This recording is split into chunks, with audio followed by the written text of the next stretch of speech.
Trump views this as a protracted, stalemated conflict, and frankly, it's a proxy war between nuclear powers, the United States helping Ukraine and Russia.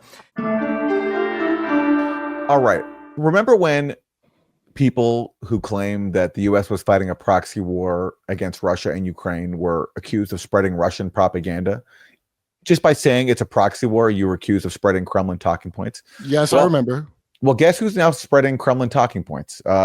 It's the leader of the British Conservative Party. Her name is Kemi Badenoch. And listen to what she said, not only about Ukraine, but also about Israel's attack on Gaza. Israeli yes, but it's all related. Who funds Hamas? Iran. An enemy of this country. An enemy of this country. Israel is fighting a proxy war on behalf of the UK, just like Ukraine is on behalf of the West of Western Europe against Russia. We have to get serious. We have to get serious. So there we go. Israel and Ukraine are fighting proxy wars on our behalf, according to the leader of the UK Conservative Party. World War III, get ready. They want it to happen no matter what. And we had that Tony Clausen guy. How do we get to war in Iran? I don't even know when he gave the speech. It looked like a while ago. It was the most awful thing. He goes, remember, they didn't want to go to World War I. He named every war as if it was a false flag. Openly. All right, so someone who is not happy that this British politician admitted the truth that Israel and Ukraine are fighting proxy wars on the West's behalf is the leader of the Labour Party, Keir Starmer. And watch him berate his parliamentary colleagues for calling it a proxy war. What she said was this: Sky News, Mr. Speaker, Israel is fighting a proxy war on behalf of the United Kingdom, just like Ukraine is on behalf of Western Europe against Russia. Well, that was certainly noticed in the Russian embassy, because they put out a statement saying the leader of the opposition has finally called a spade a spade. Ukraine is indeed fighting a proxy war against Russia on behalf of Western interests. And they went on to say the illegitimate Kyiv regime, created, financed and armed by the West, has been at it since 2014. So they endorse, they want the detail. I've given the quote. That's what Russia said in response. She asked me what I believe in. I believe in standing by Ukraine and calling out Russia as the aggressor. So look at how mad Keir Starmer is that she admitted the truth, and that Russia is picking up on that, because Russia, of course, also agrees it's a proxy war and is publicizing the fact that British politicians will admit it. But look how upset he is that she admitted the truth that we are using these countries for proxy wars. Boris Johnson, I think last time you were here, you played it. Boris Johnson. Here's that clip. Here's that clip right now. We are, let's face it, we're waging a proxy war.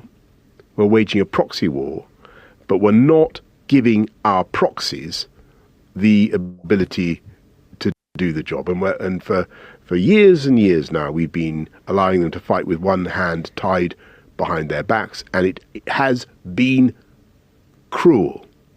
It has been cruel, and we need now to give them what they need. So Boris Johnson also admitted it was a proxy war, and he's not alone. Marco Rubio recently admitted the same thing. Trump views this as a protracted, stalemated conflict, and frankly, it's a proxy war between nuclear powers, the United States helping Ukraine and Russia. And it needs to come to an end. And no one has any idea or any plan to bring it to an end. The plan of the Ukrainians up to now and their allies on Capitol Hill and the people you talk to in other countries is, let's just keep giving them as much as they need for as long as it takes. That's not a strategy. I mean, I just love that one of the biggest rifts right now inside the proxy war alliance is that you have some people who will admit it's a proxy war and some people who are upset that the other ones are admitting it's a proxy war. That's like one of the biggest fights right now. It's like, don't say it out loud. It's two parties. So first of all, the public is going to forget everything in a week anyway. Keir Starmer has that callboy scandal. Those 3 young men were blowing up his car or something, and they're trying to say it's terror, but they're probably callboys. So this is a great righteous anger thing, like a fake Israel thing to be mad about. That's why he's making it into Israel. Both Israel, like he's distracting from his other thing. None of them have genuine. He was just doing blow with Macron and the other guy in a train. This is nothing to them. That was a napkin. Here's one more. Here is one more admission from Trump's envoy for Ukraine, Keith Kellogg. Chancellor Merz has said, well, I'm going to give the Ukrainians the Taurus missile system. Well, that's like a Tomahawk land attack missile in miniature form. It's got a significant warhead to it. It travels, roughly 300 miles, which means you can penetrate deep into Russian space. Putin has made those comments. Well, if you're going to supply them with weapons, we continue to be part of the aggressor. And he considers this a proxy war by NATO as well right now. And frankly, in a way it is.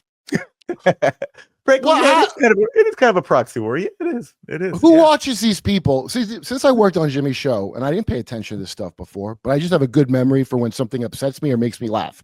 I remember the Boris Johnson thing from when you were here because of his hair. It looks like Ukraine now. So I didn't forget it because of that. I don't know why everybody forgets everything, but these people are banking on you forgetting recent history all the time. They're banking on this Epstein thing. Just move on. When you see Trump's numbers with the economy, you'll forget all about it. But I'm not going to forget about it. I don't know why anybody else is, but all you got to do to make it stop is remember a thing once in a while. Hey, free speech is under attack, but Rumble refuses to back down. We've always believed in empowering voices, no matter how unpopular. And now we're taking that fight to the next level. When major advertisers conspired to pull their dollars, even brands like Dunkin' Donuts turned their backs, claiming Rumble had a right-wing culture. But we're not here to fit a mold. We're here to defend free expression. To strengthen this mission, we're excited to offer Rumble Premium, a completely ad-free experience with exclusive benefits for viewers and creators. You'll find exclusive content from creators like Russell Brand, Dr. Disrespect, Timcast, and the Mug Club with Crowder. It's more than just a subscription. It's a stand for free speech. Your voice matters. Join Rumble Premium. For a limited time, you can get $10 off an annual plan using promo DOOR10. Visit Rumble today. Go visit rumble.com/premium/DOOR10. and claim your discount today. Together, we can turn the tide, whether you join Rumble Premium or simply keep watching.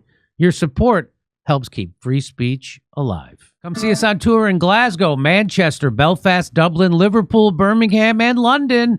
Go to jimmydore.com for a link for tickets.